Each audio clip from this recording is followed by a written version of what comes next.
ওয়ার্ল্ডের যত মিলিয়নার বা বিলিয়নার আছে তাদের মধ্যে সব থেকে একটা কমন জিনিস আপনি দেখবেন, এবং সব সময় সব জায়গায় একটা কথা সব থেকে বেশি তারা বলে, যে নেভার গিভ আপ।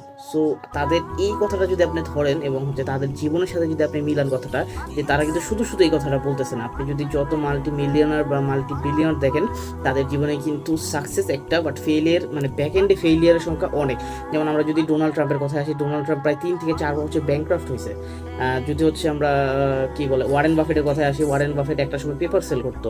তারপর হচ্ছে যে বাল্বের আবিষ্কারক থমাস এডিসন, উনি হচ্ছে 10,000 বারের মতো ফেল করছে তার এই আবিষ্কারটা করার সময়, এবং 10,000-এর পরে যা হচ্ছে সেটাতে হচ্ছে গিয়ে সাকসেস হয়েছে। সো এরকম যদি আপনি যত মাল্টি মিলিয়নার বা বিলিয়নার দেখেন, সবার জীবনে হচ্ছে এই জিনিসটা সব থেকে কমন, যে তারা কখনো গিভ আপ করতো না।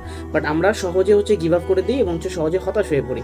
ঠিক আছে, সো এইটা করলে হবে না, তাদের থেকে আমরা এই শিক্ষাটা নিতে পারি এবং আমাদের ড্রিমগুলো এবং আমাদের কাজগুলো আমরা যেন সব